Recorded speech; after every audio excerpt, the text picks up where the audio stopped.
Hi friends, வாழைப்பூ எப்படி பண்ணுறது பார்க்கலாம். ஒரு வாணலி எண்ணெய் ஆட் பண்ணிக்கோங்க. எண்ணெய் சூடானதும் கடுகு போட்டுக்கோங்க. கடுகு நல்லா பொரிஞ்சு வந்ததும் ஒரு பெரிய சைஸ் வெங்காயத்தை சின்ன சின்னதாக கட் பண்ணியிருக்கேன், அதை ஆட் பண்ணிக்கலாம்.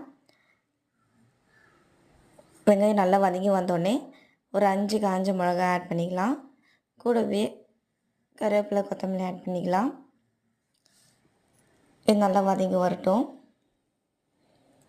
நல்லா வதங்கி வந்ததுனே நம்ம சின்ன சின்னதாக வாழைப்பூவை கட் பண்ணி வச்சுருக்கோம், அதை இப்போ நம்ம ஆட் பண்ணிக்கலாம். ஆட் பண்ணிட்டு நல்லா வதக்கி விட்டு உப்பு, மஞ்சள் ஆட் பண்ணிவிட்டு கூட தேவையான தண்ணி கொஞ்சமாக ஊற்றிக்குங்க. ஊற்றிட்டு ஒரு 15 மினிட்ஸ் வேக வச்சுருங்க. பாருங்கள், நல்லா வெந்து வந்திருக்கு. இந்த செஞ்சிடலாம். நம்ம அரைச்சி வச்ச கலக்காய் தூளை ஆட் பண்ணி நல்லா கிளறி விட்டுடலாம். இப்போ நம்மளுக்கு சுவையான வாழைப்பூ ரெடி ஆயிடுச்சு. பிடிச்சிருந்தால் லைக் பண்ணுங்கள், சப்ஸ்கிரைப்